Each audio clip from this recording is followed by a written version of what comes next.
Some of the Jews claim the fire will not touch us except for a number of days. Say, O Prophet, have you taken a pledge from God? For God never breaks his word.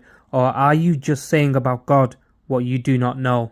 Have you ever met someone who does whatever they want, skips their responsibilities, treats people badly, cuts every corner, but then says, "Don't worry, I'll be fine in the end"?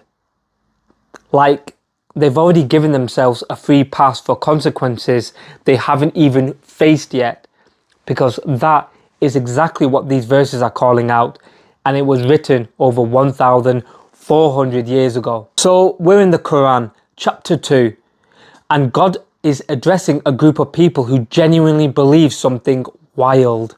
They believe that even though they ended up in hell, they'd only be there for a few days, like a short timeout, a slap on the wrist, then paradise, done. And God basically responds with, "Who told you that? Did you get a contract? Because I don't remember signing anything." Here's a translation of what's being said, and I want you to feel this. They say, the fire will only touch us for a few days. Ask them, have you made a promise with God? Because God never breaks his promises. Or are you just saying things about God that you don't actually know?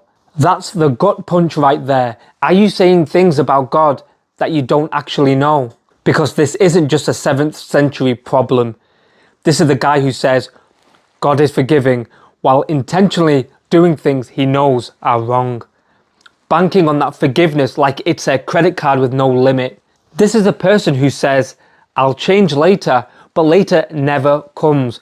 This is wishful thinking dressed up as faith. And then comes a clarification, the actual ruling, and it's simple. Those who do evil and are surrounded by their wrongdoing, those are the people of the fire. But those who believe and back it up with good actions, they're the people of paradise. Notice that it's not just believe, it's believe and act. The Quran is constantly pairing those two together because faith without action is just a vibe. And you can't enter paradise on a vibe. The lesson here isn't harsh, it's actually freeing. Stop negotiating with consequences you invented in your own head. Stop building a theology around your own comfort. Real faith isn't about assuming you're fine. It's about living like it matters because it does. God doesn't grade on a curve you drew yourself.